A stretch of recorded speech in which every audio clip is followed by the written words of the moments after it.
Yeah, Kat, let's start with, of course, your most recent book. You've got, as I mentioned, quite a few novels out. You started as a YA writer, which I think is so interesting, and that was also the site of your cancellation, which we'll get into later. But Scene of the you are crime. seen exactly. But you are, also a, I think, like fantastic writer of psychological thrillers. This How to Survive in the Woods, I describe it as a gender swapped alpine divorce horror thriller, which it's ranked number one on Amazon in that specific niche category, in case you D- all didn't know. does that exist? I wish. I wish. Can we invent Oh that? God. So yeah. Man, yeah, I would buy every book in that category. But that category should exist. It would be ranked number one if it were. But as it is, this book is just still a really, really great read if you're wanting to, um, you just sink your teeth into a thriller with, I think, like a very, very not just like the propulsion, gripping characters, a fascinating story, but also like a really solid thematic backbone.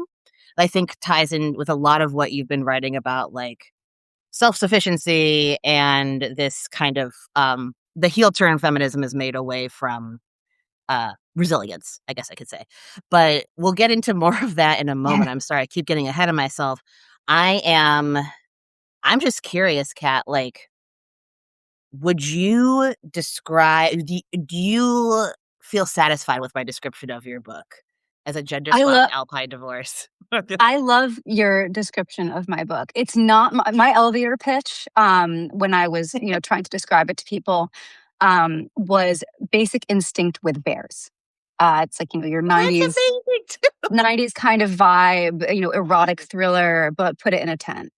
But that said, I think that the, books belong to their readers. And so if you want to call it a gender swapped alpine divorce horror thriller, I'm absolutely here for it. Thank you. Um, well, tell me a bit more about just like what was brewing in your creative mind when you decided to write Basic Instinct with bears? Like, what were you wanting to address? So for a long time, I have had in the back of my mind a desire to do a sort of a rebooted contemporary riff on an old movie plot line. The movie is called Diabolique. It's French. It's from the Hmm, 50s. I don't know. Have you seen okay. it? I have Um, not seen Diablo. Is it okay. like a new wave? Like, Um, or a little earlier than that, I guess. No, it's I want to say it's from 1955, and Okay, yeah. its claim to fame is it is a film that Alfred Hitchcock wanted to adapt and missed out on. And so that gives you kind of an idea about what kind of Uh, twisty, dark, like slightly sexually intrigued kind of a story it is. And the premise of that movie is it takes place at a school, and you have three people. There's a woman who is the owner of the school and also kind of headmistress. She's quite wealthy, but quite delicate. She's like got a weak constitution. Her husband is the headmaster of the school. And then there's a teacher at the school, another woman who the man is having an affair with. And this man is just an absolute son of a bitch.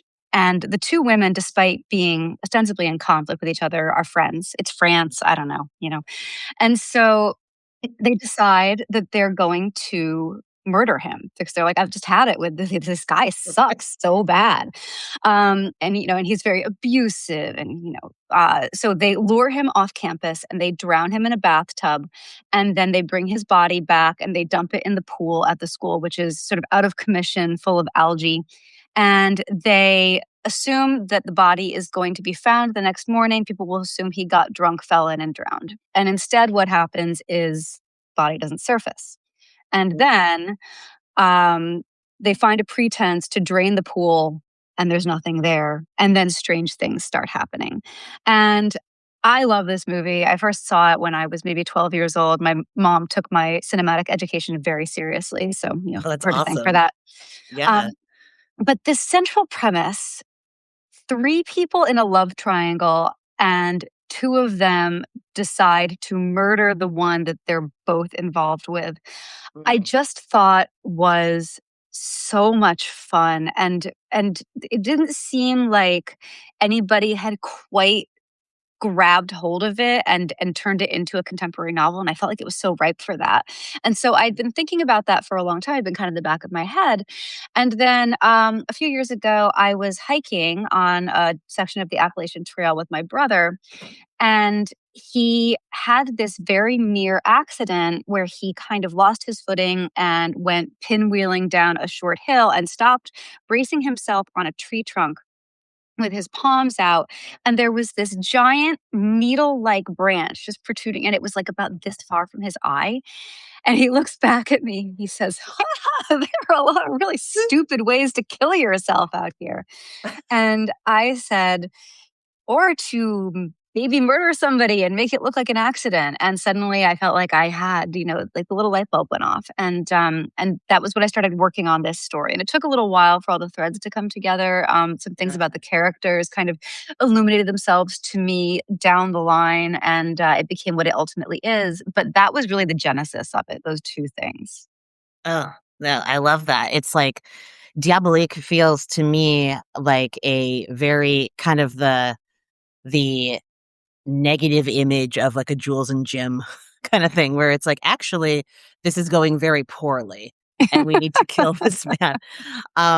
That's fascinating. Yeah, I would love to check that movie out. But I'm thinking too, it feels like the release of this book, as we all know, and I think many people in the chat are going to know as well. It's quite a long haul from the conception of an idea to the release of a book. Also like the delivery of the manuscript, right? It takes a long time for a book to hit the shelves, and yours kind of hit the shelves as these stories about like Alpine divorce, right? There is I think a big high profile German case of a man who was charged with I mean, like, was it like that, like not in reckless neglect or manslaughter in the second degree? Can't remember the exact charge, but the Yeah, I individual think had, that was it.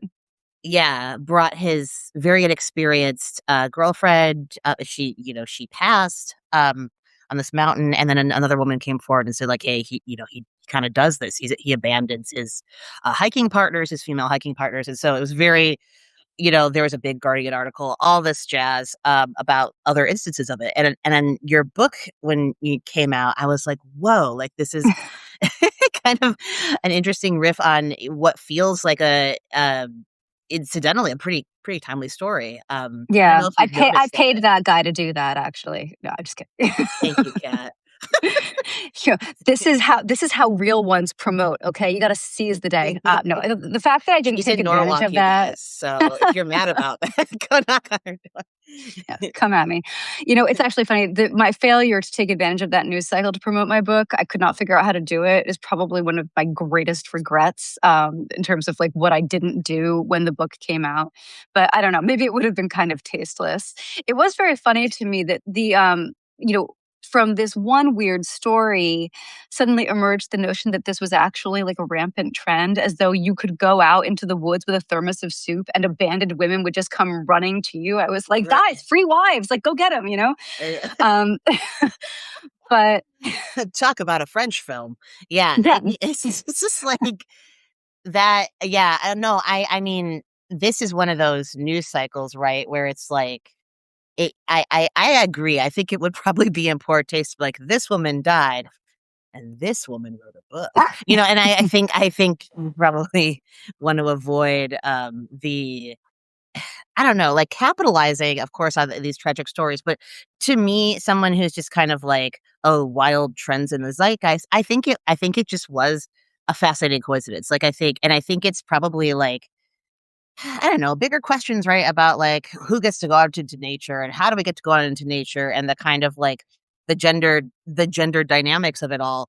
I love how Emma, is she's raised by a prepper, right? Emma, the Mhm. narrator of How to Survive in the Woods. And we're, each kind of section of the book, we're getting like another one of her father's rules, or her father who meets with a very unpreppery death, or maybe very appropriate death. I'll let you all decide. Read the book and see how he Ignominious dies. is the word. Yeah. Thank you. Oh my God, that's a perfect way to describe how he dies. Um, but yeah, it's there's I think with with these stories of Alpine divorce, you see the kind of like masculine coded self-reliance, this will be so easy to like whatever sort of shake off this woman in the woods. And then with your book, you're flipping that story on its head. You're talking about the daughter of a prepper who is obsessed with self-sufficiency, who is quite well versed in this, and who's also finds herself in this relationship where she's totally controlled by a psychopath, by the man she wants to kill. And I'm so fascinated by the dichotomy of those two things. I'm wondering, what was going on, in your mind when you were kind of playing with that as you were drafting this book. Yeah, I really liked the idea of a person who has become self-sufficient, but also, in a way where they feel like they've exceeded sufficiency into maybe being almost predatory, and so they no longer Mm, trust themselves. They feel like left to their own devices, they end up doing and saying things that hurt other people, and that's the genesis of Emma's character.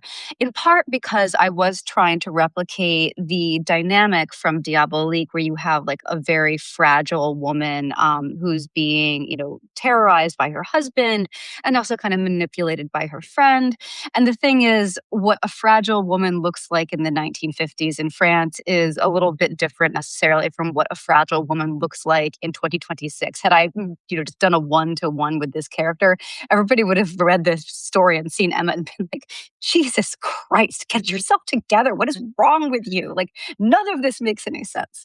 right. So, to give her not necessarily like a trauma backstory, because I think that's quite cliche and I don't really like to, you know, delve into that type of trope.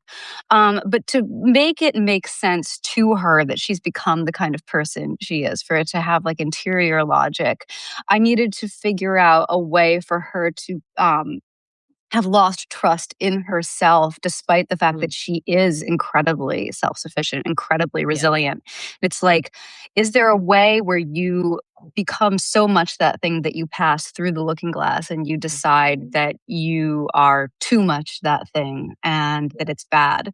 And what's funny also about that character type is it's a sort of an extreme version of a thing that does exist in real life where you will see a very accomplished, self-sufficient woman, someone who's done a lot professionally, who's really on top of things, who Mhm. maybe has a lot of power in her professional life, will intentionally select a partner who is dominant to the point of like Yes. where she doesn't have to make any decisions in her personal Yes. life, because she's like, I make decisions all day. I want to come home and I just want someone to like feed me, like you tell me what we're having for dinner. Like you Yeah. do that work because I have like decision fatigue.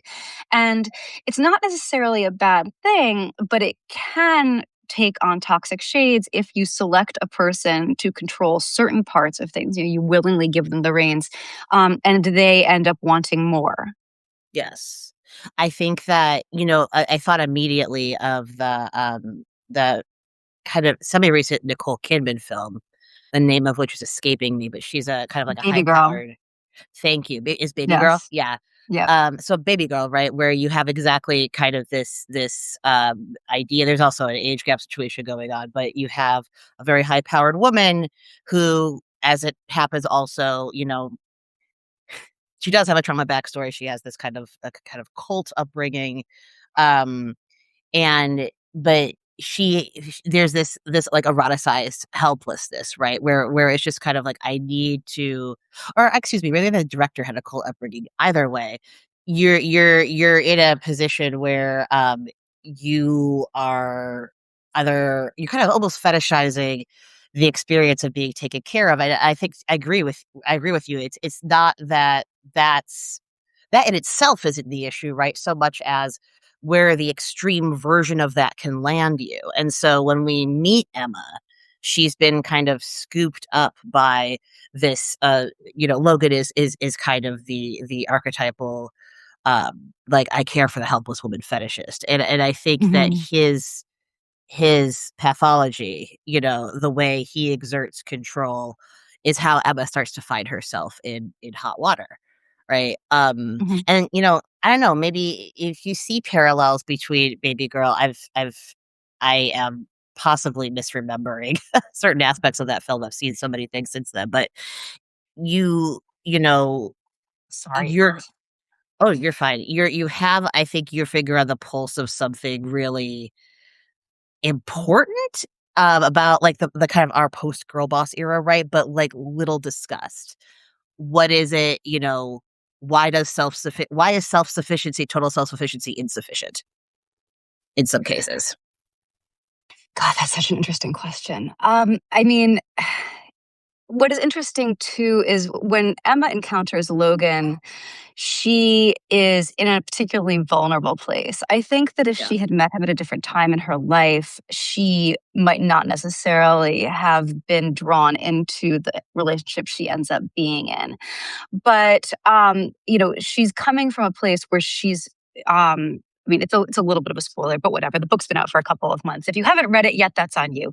Um, it's on you. she's coming from a moment in which she took control of a situation, and basically inflicted a lot of damage on somebody, Mhm. using kind of like all of the power at her disposal, including sex, which is something that I think is Right. is very interesting and something that I wanted to play with in this book.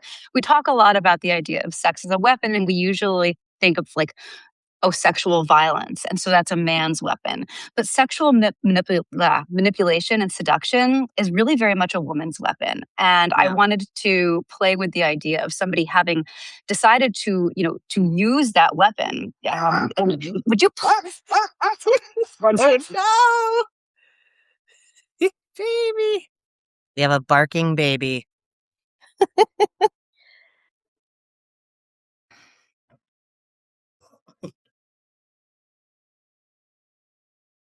If anyone if anyone is This is outside Kat's so house bad. spying on her, please, you gotta It's leave. You're it's agitating her dog.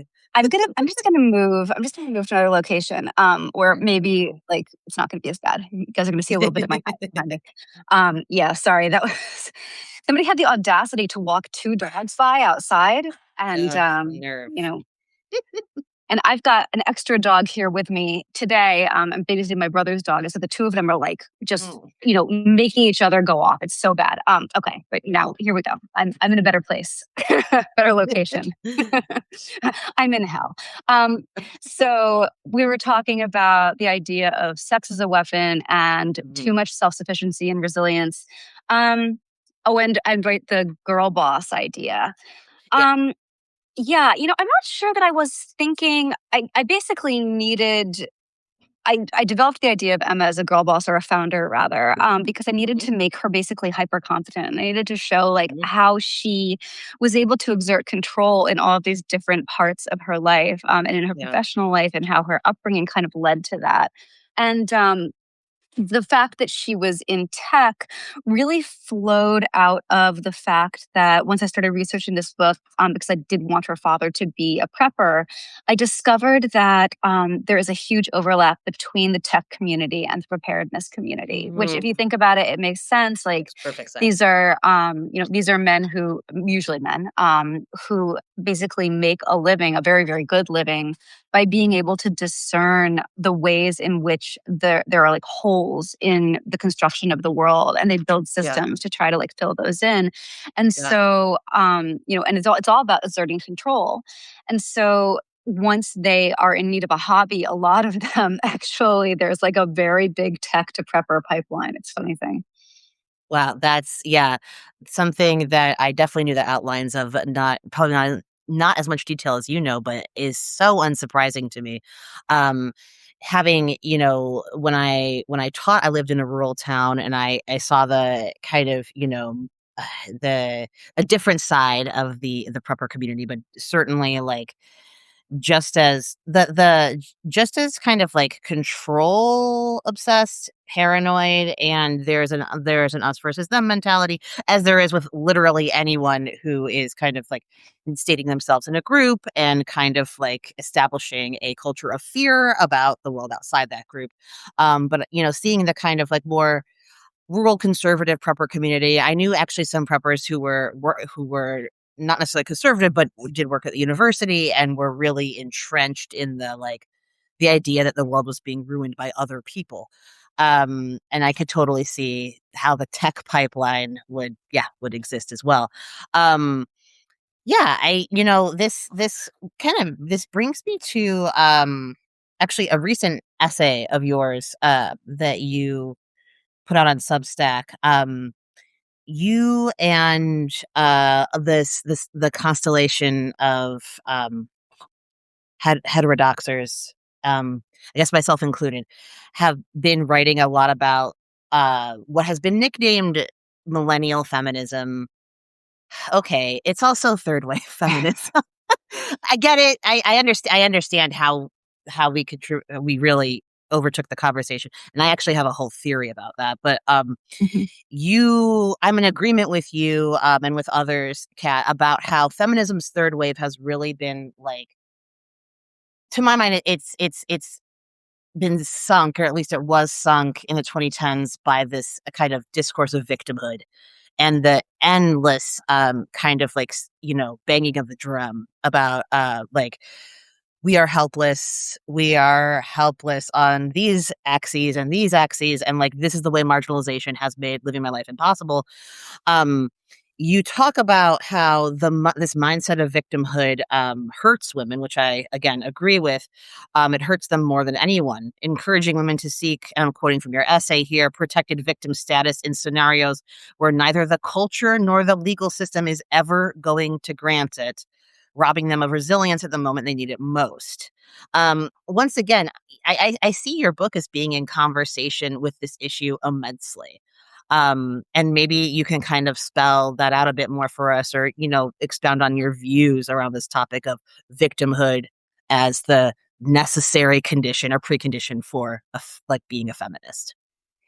Yeah, so that for sure, this book and a lot of my culture writing are, approaching the same questions from different angles, which is something that I really love about having this kind of dual career where I feel like I'm always trying to explore what is true, and to understand the world. But I get to do that in two different ways. One is by, analyzing things that I see in the culture and trying to understand what they mean and how they connect and how they've unfolded.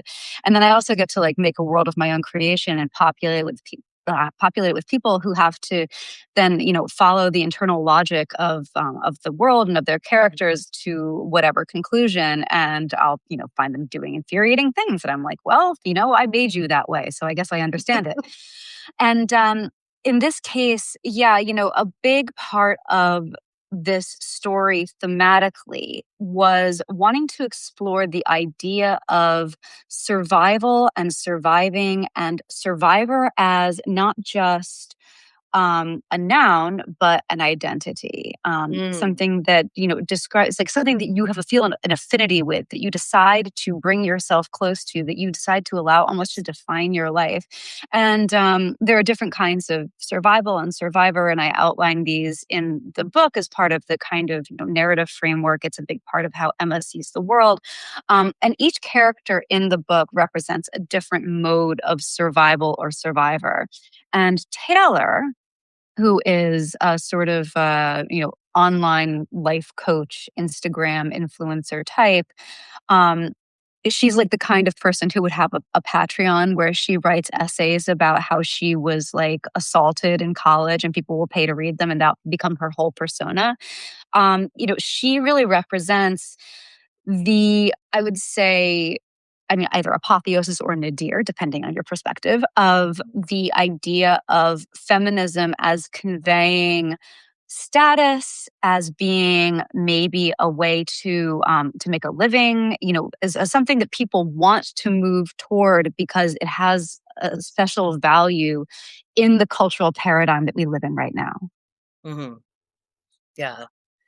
and that value is predicated upon one sense of having been harmed or having been wronged. The survivor, I guess the survivor identity is as kind of you're describing it, and at least as I'm familiar with it, is it is the trauma backstory, right? It is the sort of like, if you want an etiology to explain how I came to be me, and then you're gonna just trace it back to how I was wronged, and that wrong has formed me, and it has, in fact, it has made me rich, like that kind of. Yeah, but it's not only that. I mean, it's that, you decide that you have this wound, and this wound is going to define you, and this wound is going to be your identity, and this wound is going to be your livelihood. Well, now you've got an Yeah. open wound that you can never allow to close. And you're Yes. building your life and your livelihood and your future around this open wound. Yes. That's not a good way to live. I mean, Yes.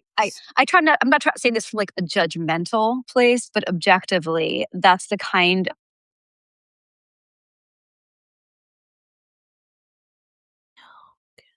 Oh gosh, I was so scared the screen froze for a second, Kat. I didn't leave you hanging for 5 minutes, though. Did you? You're back. Okay, good. You I'm froze. sorry. I I was froze. like, "Oh god, she's so bored, she's I fallen asleep." with my eyes open, no less. I'm sorry, you were saying, yeah, the open wound that never heals and in fact can never heal Mhm. because this is my public persona and this is my livelihood. And this is my Yes. political identity. Yeah, absolutely. Hence, for anyone who by now is like still scratching their heads over it, hence the firestorm of Lindy West discourse. Hopefully, that explains it even more to those who are on the chat. But yeah, it's this is the, and I think this is why there is post vibe shift. I guess there's such an allergy to widespread allergy to the trauma backstory because it's stopped being like, it is not a matter of like psychological realism or like we've read Freud so we know that people have things in their pasts, memories that could in some way shape their self-concept. It's more now about like, what's my origin story? Like, what's the DC Comics way in which I was wronged or trespassed and thusly made into the person I am today. And I think, you have with this third wave discourse, you have so many open wounds that must stay open. um, and I found that too, just as a side note, being gender nonconforming, transitioning, detransitioning on both sides of the coin, you are kind of like the social pressure to be like, I have an open wound and therefore I transitioned, but the wound is still open. I'm still miserable. Or I've detransitioned but like I'm really broken. Mommy. And like the way that there's like a kind of those two um those two ways of being, I guess, or those two personal histories are like instantly politicized and politicized towards like this narrative of harm or woundedness. To me, I think is pretty incoherent. It's pretty inconsistent with how humans actually exist, and in fact, how humans survive. Right. That's why I love the title of your book too, even though I know it's this kind of tongue in cheek reference to the prepper upbringing, but survival, and in fact, flourishing, right, like the good stuff, is not about, picking at the scabs of the wounds, right? It's not about, like, this endless investigation into harm, and so I'm curious, Kat, maybe this is, like, a too big of a question, you tell me, but where did you where did you you've been a culture reporter for some time. In fact, you've, like, were writing for MTV News, like, kind of at the bleeding edge of, like, this is what's going on in the culture, um, in, like, at least in the aughts and 2010s. How did you see this shift taking place from kind of, like, the girl power stuff of the '90s, I guess, the '80s to, like, "Whoa, like, we are harmed. We are extremely harmed. Everyone is Anita Hill." Yeah, it's amazing. I saw this. Somewhat, when I was doing entertainment reporting, it was seeing specifically how Tumblr discourse and Tumblr fandom discourse was beginning to bleed out into the mainstream, and there was this terrible, like, symbiotic relationship between overworked reporters who had post quotas to make, who were farming their content from social media, and people generating like outrage clicks on social media. Suddenly everybody realized that outrage was what traveled fastest. And if you could claim to be wounded, then that was like your maximum way to generate outrage. And so we were all in this feedback loop with each other. But interestingly, the place where I really saw it first, at the same time as I was working for MTV News, I was also writing a teen advice column at this site called Spark Life. Oh, wow. And so I had like a direct line to the youths. I was hearing from teenagers all of the time. And I started noticing really early on, I want to say around 2013 to 2014, Mm. that people were starting to get real weird about sexual orientation and gender identity. And we're really starting to seek these affinity based identities. They really wanted the flag and the label. They wanted to be able to claim to be oppressed. And I remember one of the first things or the first letters I got where I was like, something very strange is happening to these children. Um, I got a letter from a girl who was 14, and she was like, I need to come out to my parents as asexual. I don't feel sexual attraction, and this is my orientation, and it means I'm part of the queer community, and I need to come out to my parents. And I was basically like, because I'm old as dirt, I was like, no, you don't. You don't really need to do that, because number one, like to kind of appropriate the language of coming out, Oh, freezing again. you couldn't be out. Um, Yeah. I was like, that's sort of insensitive to, what people have gone through prior to you. Like, that's basically stolen valor. I don't think I said it quite like that. It was a little more sensitive. The other thing I said was basically, also, you're 14. Like, if you find the idea of sex a little bit strange and a little bit uncomfortable, maybe like wait until you finish going through puberty and see how you feel then. And the response that I got to this was like, don't you dare tell me I'm not special. How dare you tell me Mm. I'm not special? How dare you tell me I'm not oppressed? And it was, Oh, like wow. people were really wounded by the idea that that you were denying them their opportunity to claim to have been victimized by society. They wanted to be a member of a quote unquote marginalized group.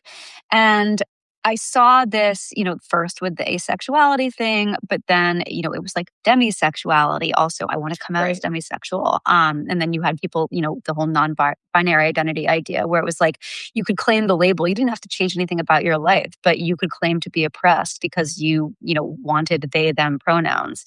Mm. And that was, I do think a lot of that also was happening on Tumblr. There was a particular dynamic. Tumblr was a place where teenage girls who are, I think, wonderful, but notoriously not the most emotionally well adjusted population. They're going through a lot of shit. They were sort of elevated to this like unquestionable, almost canonized status where they were simultaneously being told that they were um, like the most important people in the world, that their experiences and interpretation of the world was beyond question. And Mhm. also that they were like moral and cultural sources of authority. And I don't think it's any wonder that a whole lot of them really just went insane and, and started like saw that they had cultural power and didn't really know how to use it and ended up abusing it.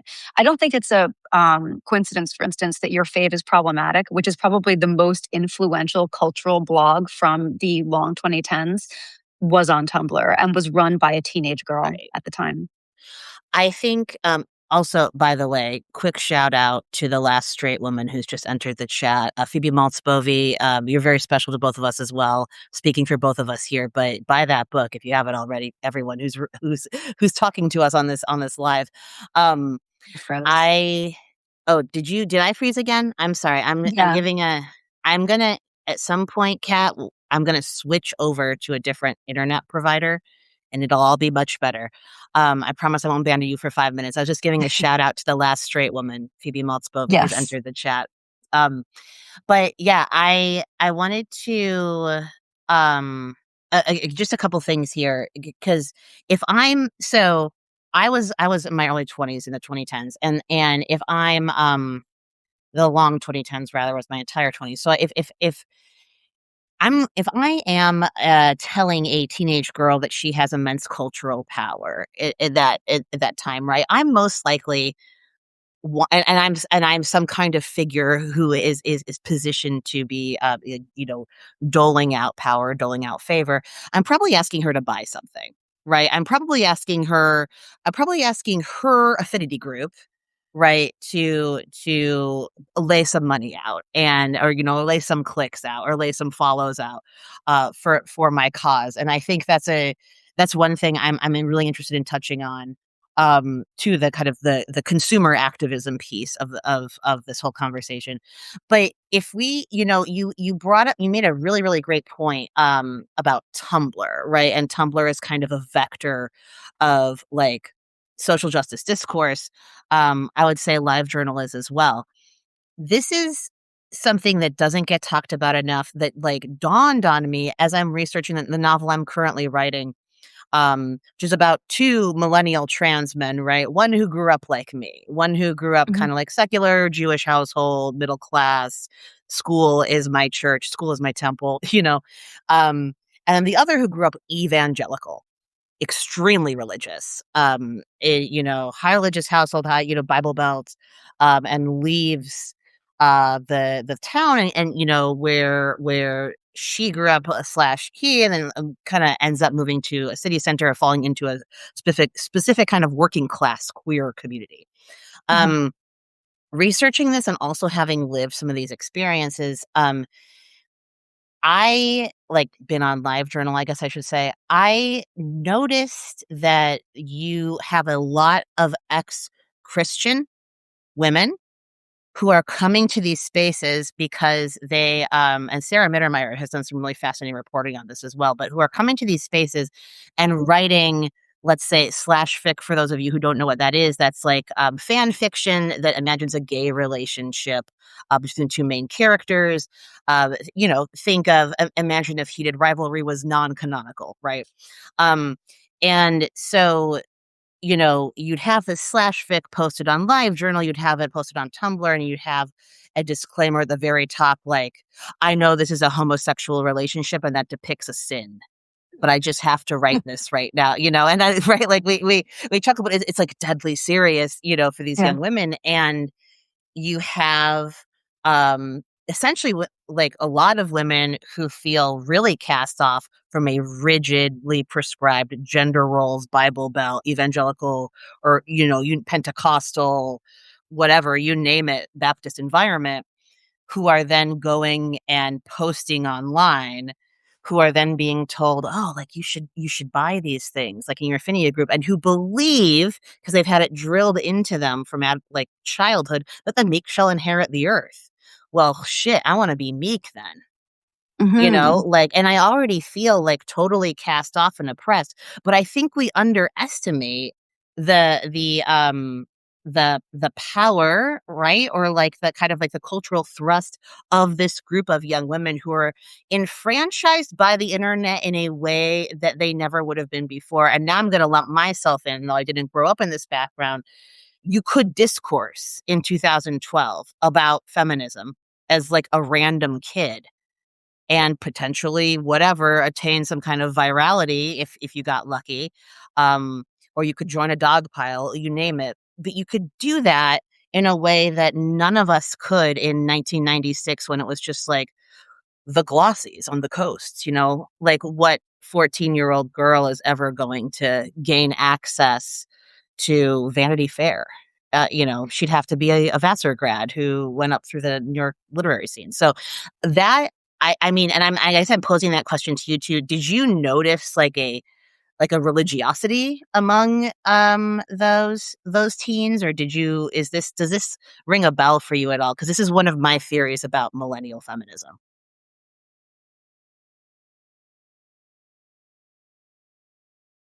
yes and you about this one thing, which was the idea of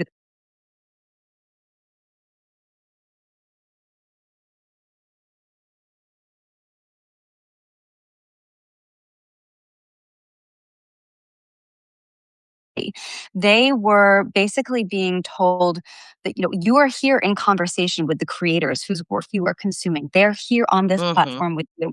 They are looking at your comments. They're maybe replying to your comments. You are entitled to tell them what you think. You are entitled to tell them what you want. You're entitled to control the art. Actually, like they should be Mm. making it for you, and they should be making it in accordance with your sensibilities and your desires. And God, what a mind Yeah. trip, like and Yeah.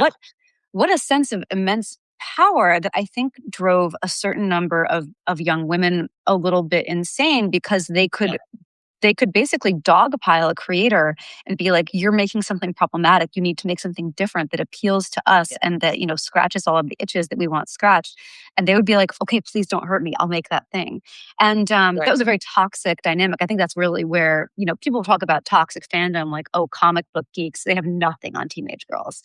But Yeah. that said, the religiosity question I think is very interesting. In the Spark Life community, because it was basically an online forum for study guides, and it was an offshoot of the Spark No Study Guides, it was like their lifestyle site. There were a lot of Mm. homeschoolers on the site. And so there were a lot of young or younger teenagers who were still living at Yeah. home with their Holy religious shit. parents. Yeah. That was very like but what's interesting is that Wow. at that time, there was a conflict between these two groups. One of them, and it's funny, I don't know, maybe they actually were all religious and some of them had just kind of split off into Tumblr fandom and they were like, this is my new God now. And the other ones were like, no, I still love my old God. But there was a lot of Oh god. infighting in that comment section. Yeah. Um, there were a lot of infighting in the comments section between these groups, some who were like still in, the year 2013 or whatever, being like, God made Adam and Eve, not Adam and Steve. And then there were all of these ones who were like, I'm LGBTQIA plus plus, asterisk, etc. And I guess, now that I'm thinking about it, that probably was a moment at which the nexus of power was really shifting and people sensed that it was up for grabs. The Ah. other thing, too, though, you're talking about specifically the appeal of like slash fanfic to Mhm. religious young women. I would maybe even expand that out to say that anybody who grew up sheltered and in a culture and Sure. an environment and a household that was a little weird about sex, and that Mhm. doesn't necessarily mean religious. It mean you might just have had parents that didn't, want to talk to you about this stuff or presented it to you as shameful. Um, Right. this was a way into like engaging with sexual content without having to picture yourself as a part of it, which I think is one of the things that made it paradoxically seem safe. And the other thing, and I'm just going to shout out my Feminine Chaos co host here, Evie Mosbobi, author of The Last Straight Woman, might also posit that if men are what you desire, then content featuring two men and two men's bodies might be Yes. appealing to you in certain ways simply because that's the kind of thing you like, whether you're in this picture or not. Yes, and now and I think that when we're getting it I had an essay about heated rivalry and the Fujoshi phenomenon. I think a lot of people are kind of feeling emboldened by that, the popularity of that series to start to talk a bit about this, about why it is that, you see women so invested in kind of like this slash fiction or gay male fan fiction, gay male relationships in a way that feels to put it mildly personally gratifying for the female viewer. And then we're talking about female desire, right? And we're also talking about a kind of rabidity of that desire that is not often discussed, and I frankly kind of interesting to discuss, but especially perhaps interesting to discuss in the context we're describing here, we're rewinding to 2013.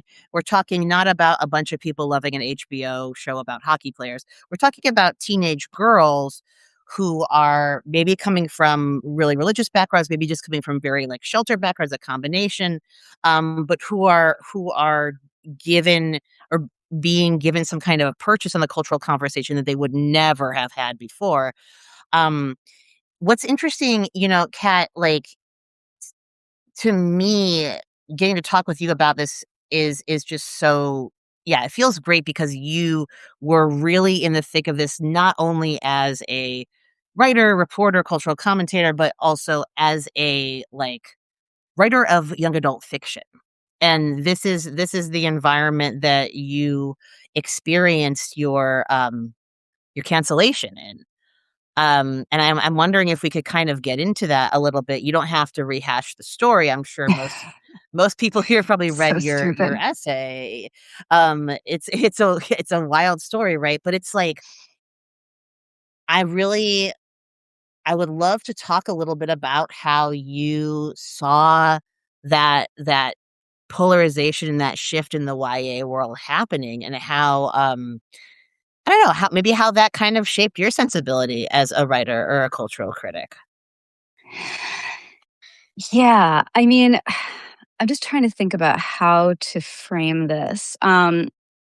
Basically, this was an instance in which I witnessed the culture that I had chosen to make my professional and creative home in changing around me in a way that was shocking and struck me as, I don't know what's a good word, immoral, like certainly counterproductive against everything that art is supposed to stand for, against everything that we are supposed to stand for as artists. Having come of age in the 90s, I was like a big free speech liberal. Some of my most Yeah. formative, like political awakening experiences were rooted in seeing artists be censored. I remember, I was certainly aware of the hearings where you had, like the rock stars being called to testify in front of Congress, like explain why your lyrics are satanic. And I was like, well, that's not right. And, Wow, yeah, that's right. so there was stuff like that. There was stuff like the Brooklyn Museum canceling Piss Christ because you're trying to, Rudy Giuliani was upset, because Christians were upset. And there's also a lot of like sex negativity. I remember specifically, actually, I mean, this again goes to show you how old I am. In this era, that you still could publish short fiction in 17 magazine. There would be short stories. And I discerned this as a reader at the time, and then saw later down the line that like it had actually been part of the editorial guidelines. You were not allowed to publish short fiction in 17 magazine if you were a writer in which a girl had sex outside of wedlock unless she Mm. was punished for it in some way before the story ended. There had to be some kind of comeuppance. She had to either die or get pregnant. And Why were you um, strong-armed into writing, like, Jack Chick comics? That's you know, insane! and at the time I didn't have aspirations of being a writer, so I just observed. I was just a big reader, and I was like, "Wow, like I'm really picking up on the sex negativity here." At the same time as my mom, who was like a big second wave feminist, was busy pushing all of Jean Auel's Clan of the Cave Bear books on me. She was like, "Here, honey, get as horny as you possibly can." So And then watch this was Diabolique, yeah, like yes, yes, exactly. Like I said, my mom took my cultural education very seriously. yeah. And so I was certainly, I would say, aware of like a bunch of different modalities, a bunch of different paradigms operating at once. And that was basically what formed the crux of my value system, my politics, my sense of like who I was as an artist as I became an adult, as I started writing novels. And so when I saw this orthodoxy and this ideology, which we would now refer to as woke, kind of creeping into the YA space where I was writing, where I'd initially come because there was such incredible energy and such incredible freedom to do like all kinds of work. You could do so many different kinds of books, weird books, dark books, sexy books. And all of a sudden, you couldn't really do that anymore if it didn't hew to this very particular Yeah. political orthodoxy. And I was like, this reminds me a lot of the 90s when all the conservatives wanted to cancel South Park. And like, why does nobody notice that this is Wow. the same thing coming from a different direction? Yeah. And it turned out, like, the long story short of my cancellation is that this was not a thing that you could say out loud and expect to get away with it.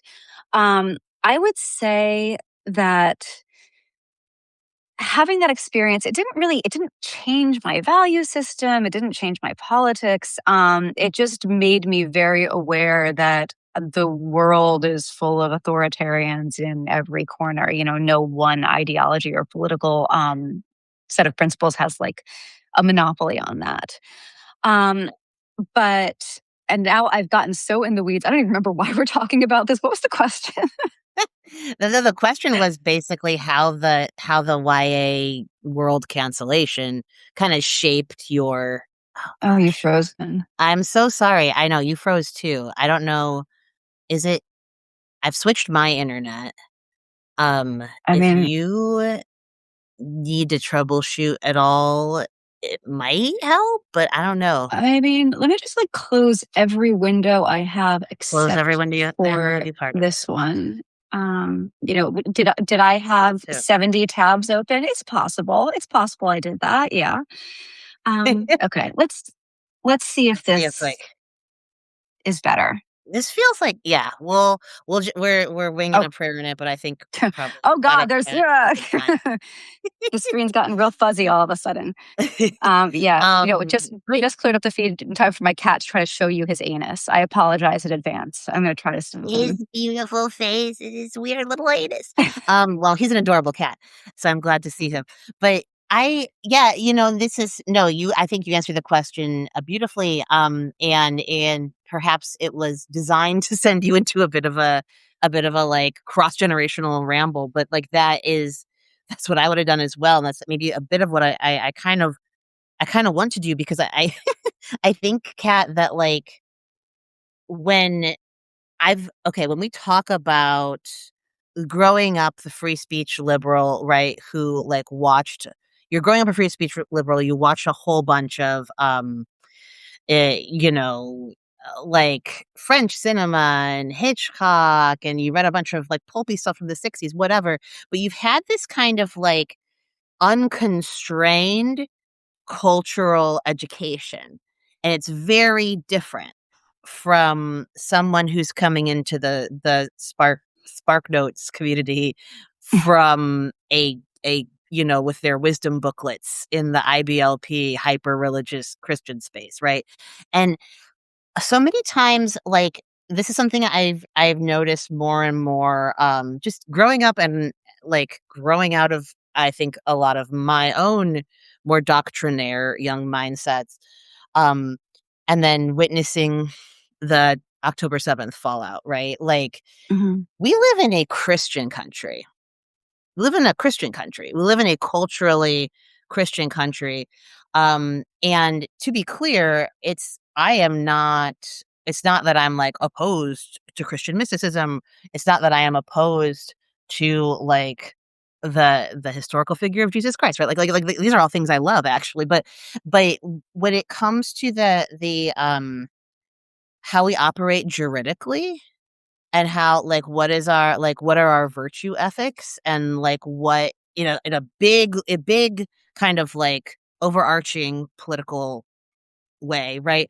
What is the ultimate battle, right? Like the battle, like the moral battle to me that has always kind of dominated the airwaves is the like, are we going to have these kind of traditional values that hew more to a concept of the family and the home and male, like men and women, that we are accustomed to experiencing for years, like since the 19th century? Or are we going to be progressive? Are we going to, like accept all of our other brethren? We're going to turn the other cheek. It is a Christian dialectic.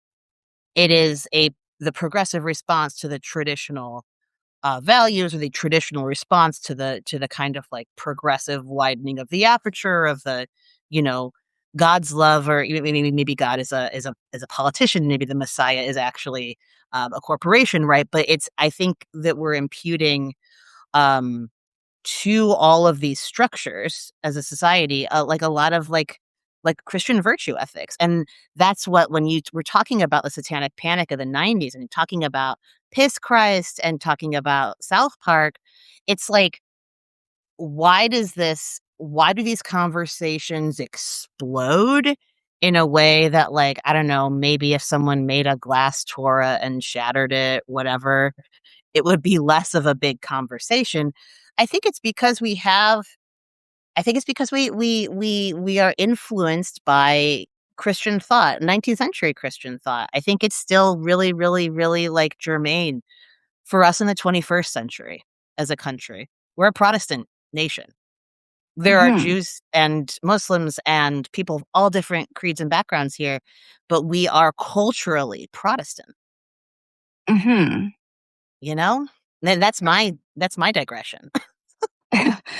I liked it. I unfortunately we've exited my wheelhouse, so I have nothing to say except that that was really smart. Thanks. Well, everything you've been saying has been incredibly smart. And actually, let's like shift back to you here because I have a lot of admiration for how you took that the cancellation, which I know is ridiculous. It's a wild story. It's like, holy shit, how did this get so out of hand? But it's also it's affecting. It's like difficult to navigate through the morass of that. Um you're gonna feel at least sad about that at some point, but you actually kind of like you really, I mean, it's not a trauma story at all. It's something that did inform your sensibilities, and now you're a very, I think, like you're a very, very smart cultural commentarian who like writes against the grain in a lot of the literary and cultural spheres we find ourselves operating in. I get questions from readers all the time like, "Wow, Raph, you really took this nuanced stance on gender, right? Like, you're by no means saying nobody transition, because obviously I would never say that. I do not believe that. But you're also not saying transition solves everything. I don't believe that either, right? I believe it's, like, nuanced and human.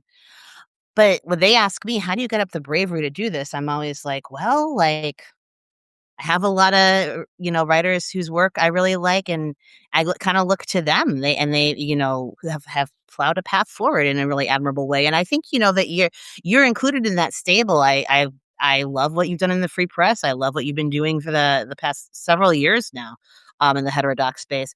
Kat, how have you made that shift, and how you contend with being a public-facing figure and having a readership who can react really intensely and still continuing to write against the grain, nuanced, critical, great writing that you've been doing? Well, thank you for the incredibly flattering way you framed that question. I've talked about this a little bit with Megan Daum, and we have a Yeah. similar feeling about where this comes from. You know, how a person ends up basically doing this type of work consistently, which is we suffer from it character flaw, which is an inability to keep our mouths shut when even when it would be in our best interest. Like I can't, I mean, my origin story as a writer is that I am not capable of like reading the room and shutting up when I should have really not said anything. But I had a very like inflamed sense that something bad was happening, something was really wrong, something unjust, something that was like counter to what art is supposed to be. And so I said something. And the way that I've continued to navigate, because I am conscious of not wanting to be audience captured, and I don't think that I am, just as evidenced by the fact that every time I publish with the Free Press, like literally half the comments section is like "you communist slut," and then the other ones are like "we love you, Kat," and then it'll flip. I mean, it's Right. like I can just go to wherever, and if I want to see myself being called names, I can go to Blue Sky, or if I want to see myself being like lauded as the greatest thinker of all time, there's like a certain corner of Twitter I can examine. It's, you know, there's a lot of diversity of thought out there when it comes to me and my Mhm. writing, which is fine. That's great. You can't Yeah, please all the people all of the time. Um, right. but my kind of guiding principle is I am really just trying to articulate what seems true to me. Like I want to Yeah. describe the world as I see it, and it doesn't mean that I'm never mistaken. But I am never what's the word I'm looking for? I'm never putting the cart before the horse when it comes to either like the narrative that I'm creating or if I'm doing reporting. I'm not one of these journalists who decides I'm going to write a story with this conclusion and then I go out looking for people to tell me the truth I've already decided Gosh. to write about. Right.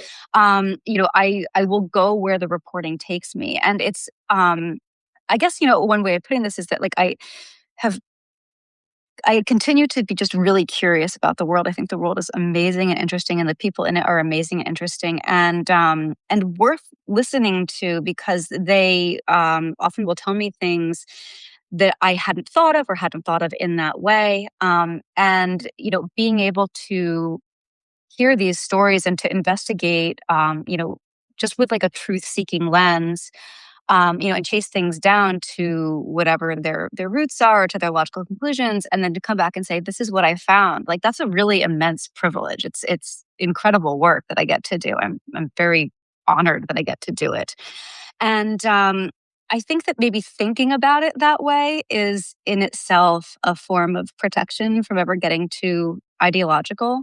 The other thing is I don't care about politics. It's Really a great though, thing. yeah. Yeah, yeah. Yeah. I mean, I sort of I watch it like a movie. But Yes. I do not have any Same. illusions that I am like I'm not here to do activism. I think that Right. journalists who do activism, speaking specifically about journalism now, I think authors like of fiction who do activism are bad in their own way. When they allow it to creep into the work.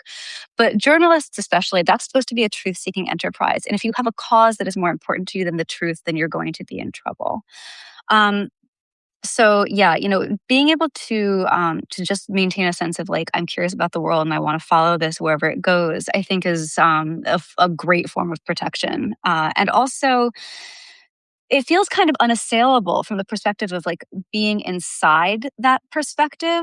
I don't think there's any criticism someone can levy at me that is like true of what I'm doing. People will often say like, "Well, you don't tell people how to vote," and I'm like, "That's right. I don't." That is and, correct.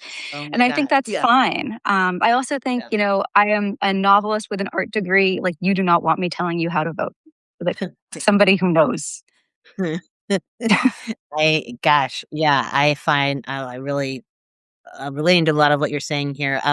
Folks, if you do have questions for Kat, please feel free jump into the chat. I know I have a few more for you as well, but if there are questions, comments, um, please, please, please, by all means, feel free to chime in.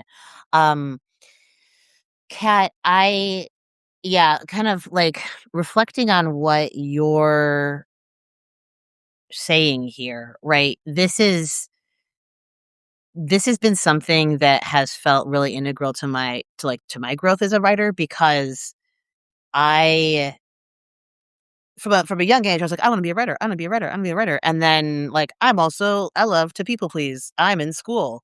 I love Oh no. school. Exactly. Oh no, big oh no.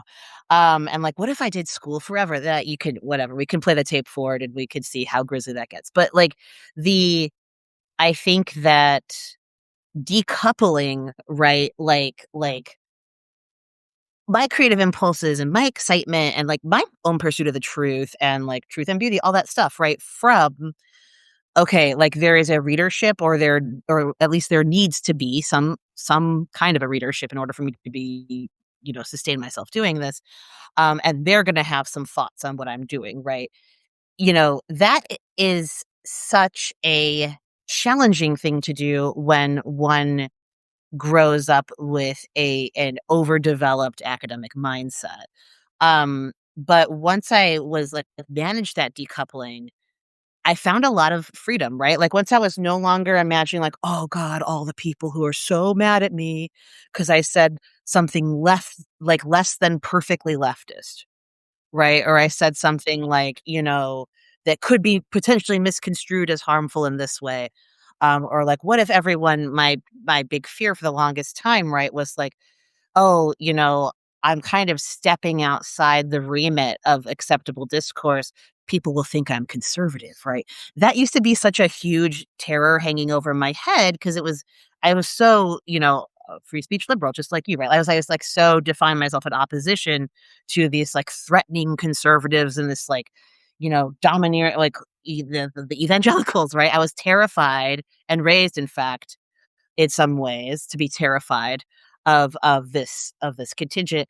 But then politics stopped mattering at all for me. And crucially, I like, part of my own backstory is like I went into I was in recovery programs and stuff. I was in recovery programs with MAGA people. I was trans. We were best buddies.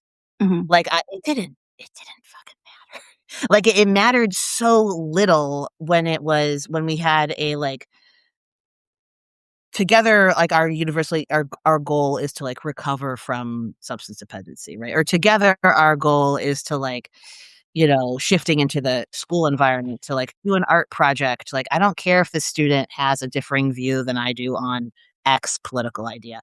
And so with the when politics, I would say, like, political theater receded, it started to be about actual, like, criticism and, like, what are the historical trends and, like, what do people want and, like, what are people thinking, and like you, I was, like, able to observe stuff, able to make an observation without being like, "Oh, is that something that someone who hates me would say?"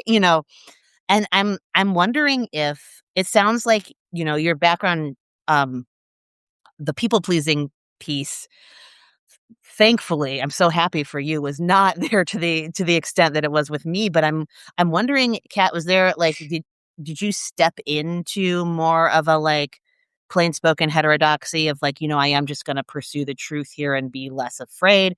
Did you ever have fear around this that you had to shed, or were you just kind of like, oh, this is bullshit? I'm just gonna build out my own voice here. Like, what was that process like for you? I think a lot of people would be interested in hearing about Yeah, I mean, we're talking about now, like, going very far back, origin story. I have never been well liked. I was like, for variety of reasons, I went to different schools as a kid, and I managed to be the fish out of water in every context, every social context that I was ever in. Beginning back in kindergarten where I was skipped up a grade. And so like from kind of the get-go in every social setting, I was weird in some way. And of course, like it. kids notice the weirdo in the room. And so I don't want to dwell in my childhood, but suffice to say, I was alone a lot. I never Mm, had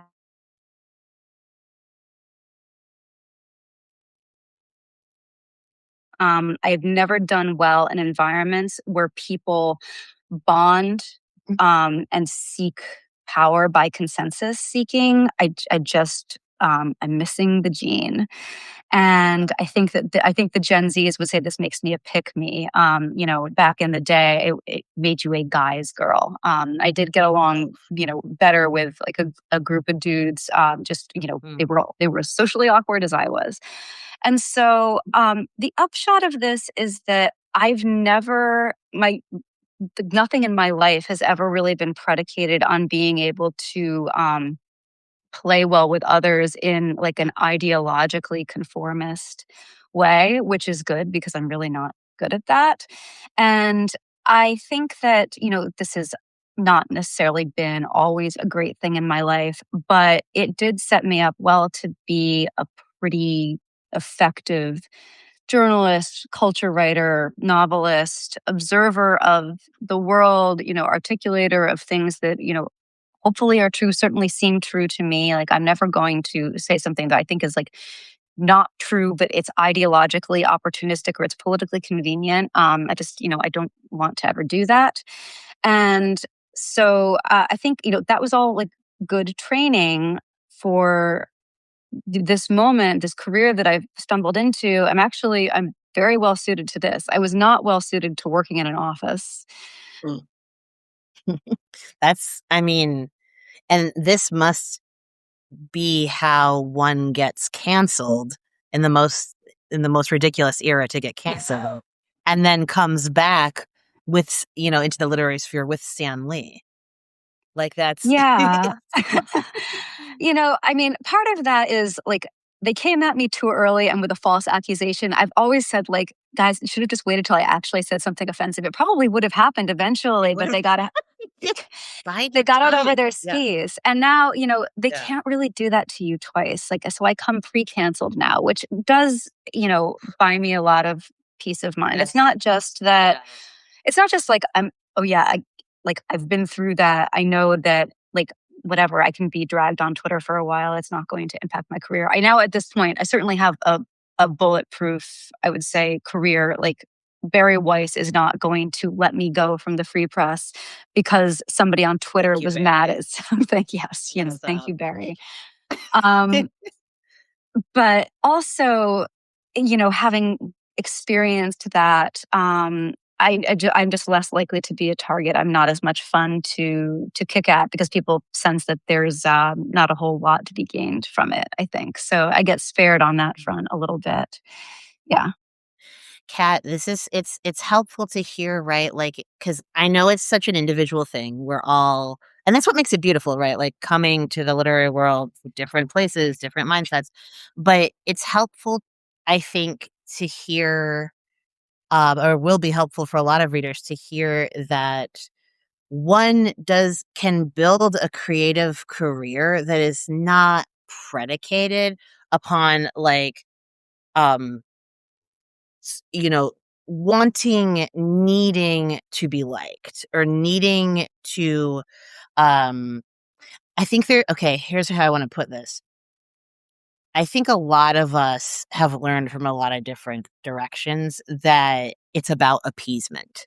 And that like it's like, well, if I kind of come from a immigrant family background, and whatever, the family's assimilated very much so, but there's still that energy of like, be good in school and then please your boss and then do this and then do that, and it's like, what if you step outside of that and it's just like you let yourself be kind of outrageous, and people will still come to your like consume your art and be excited about, like, that feels like the last scene in Portnoy's Complaint where he like rips the tag off the mattress. He's like, the cops are gonna come. That's the most relatable thing to me in that book. Thank God, that's the most relatable thing to me in that book, because it's Mine was like fucking the liver. yours was the golden showers, I understand, but like mine was the mattress scene.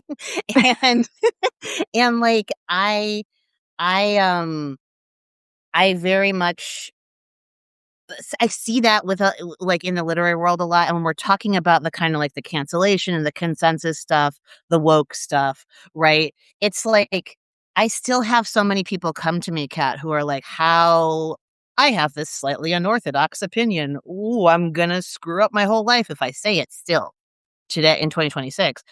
And it feels like a leap of faith for most people who don't have the experience of being like, I've always been kind of weird and on the edges socially, right? Whatever, let's just do it on a bigger scale. But, it's that self-reliance piece. And I think a lot of women especially are like, are you kidding me? I'm gonna not be liked. Get out of town. Like that's the whole point of me, is like I have to make people like me or else I'm gonna die. I'm Sally Rooney, It's a you it's a know? hard life. I mean, I It don't is. envy people I don't envy people for whom that's a legitimate concern because I think that it's true that a lot of women, especially who have a similar sense of not wanting to say things that aren't true just to get along, are finding that they are in a social milieu and a cultural milieu where actually you're going to be punished if you do that. And Yes. um, and I think it's unfortunate and it's like, I mean, I'm very conscious that like when I say this, I'm coming from a place of being like privileged to have always been, you know, to have always been hated, um, but or like, Sure, sure or at you're least hated for never, it. or at least never, you know, never liked for my ability to conform. And I think that this is a thing where everybody has to individually make their choices. Like, I'm not going to tell you to like make yourself the pariah at your best friend's wedding, like while you're standing with all the other bridesmaids in a matching dress by saying a heterodox opinion right before the photographer starts snapping away. Um, Oh, I would love that photo, though. I would love to see that I photo. would, you know, honestly, like if anybody's in a position to do that, I'll give you $20 to do it. You know, Me 'cause you don't even have to believe the opinion, just say it. Um, 40 bucks. but I think that like you do you do have to consider like what does it ultimately do to your soul to be Mm, constantly either saying things that you think are not true or having things that you understand to be true that you feel like you can't say. I feel like that yes. does become corrosive after a while and you will suffer for it. And a nice thing about coming through the process of discovering that the people around you can't tolerate that you know it's more important to you that more important to them that you conform and that you speak the truth. Um, if you lose your friends in that context, and like I have been through that, I was ostracized by the one friend group that of women that I ever had in 2004, I think, because I said that I did not think John Roberts was going to be the undoing of like every good liberal cause in America. I thought that he was going to be a relatively thoughtful, decent Supreme Court justice. And I was Mm, iced out of my friend group over this. And the fact that I was in right is, you know, just slightly cold comfort, but whatever. mm. Um, Ladies, buy her a Cosmo for this. and, you Please know, make up for her. but like I mean, that sucked, you know, I had to start over from Yeah. scratch, and I had to do it in a place where I was like, "All right, I'm just gonna say the things, you know, I'm not gonna hide whatever it is, and, you know, people will have to get to know me, like, as me, and if they're put off by it, they're put off by it." You know, similarly, coming through cancellation in 2017, you know, nobody stood up for me. I lost every friend I had in my professional, Mm. milieu except for Lee Stein, which made it all worth it. Oh, bless her. And, Yeah. um, you know, but having come through that, and I mean, not only having come through that, but as a result of that, I fell into this more heterodox intellectual space. And I've made like some of the greatest friends of my life, you know, people who I don't necessarily agree with about everything or even necessarily anything, but these are my people. We share an interest in the truth and also an ability not to hold it against each other, that we all see the world in slightly different ways.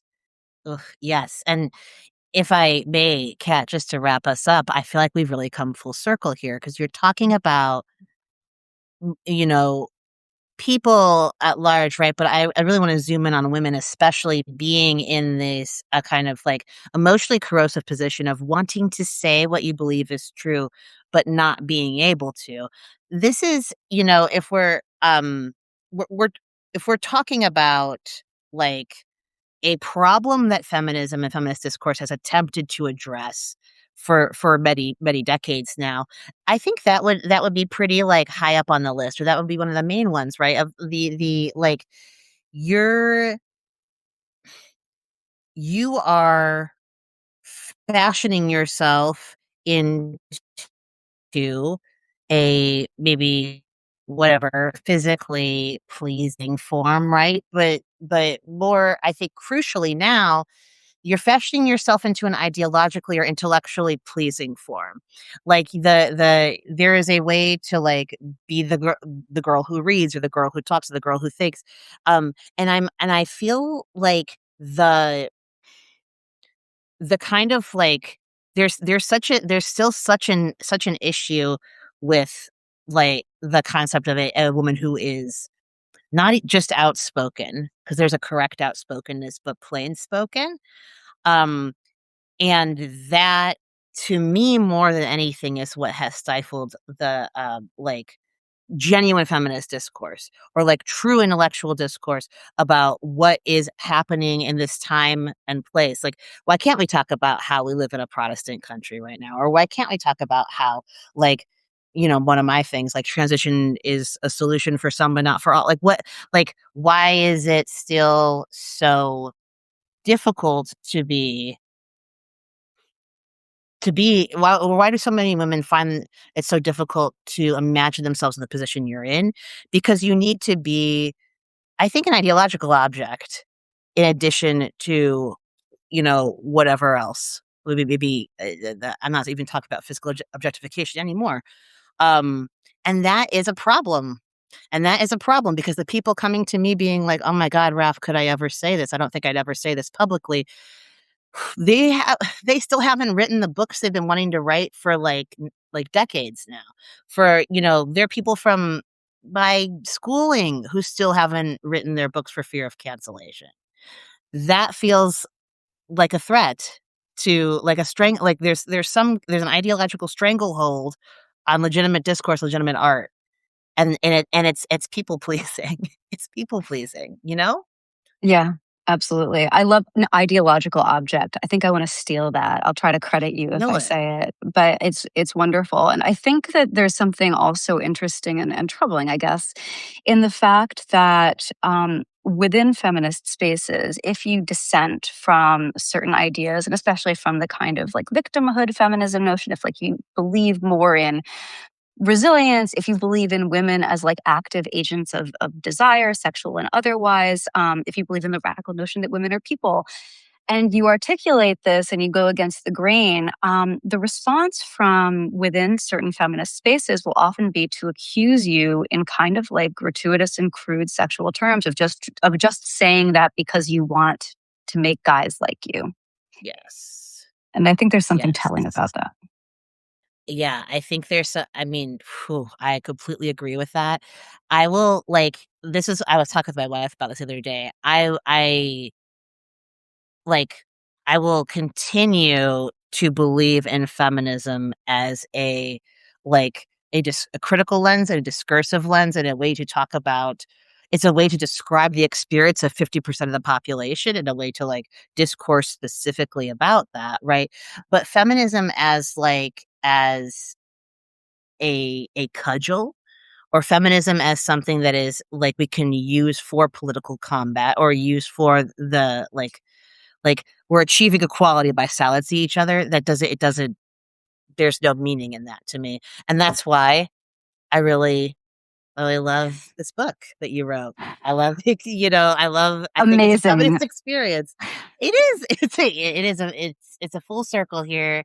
Um, Self-reliance, resilience, and not being an ideological object. Buy Kat's book. You probably already have, but if you haven't, buy it hardcover. Kat, thank you so much for chatting with me today. This was awesome. Thanks for having me. This was a blast. Yeah. Um, I will look forward if anyone else has any questions for Kat. I know the chat, I think, has gotten a little bit stopped up here, but feel free to comment. This will be released tomorrow morning, and I'm sure we'll talk again sometime soon.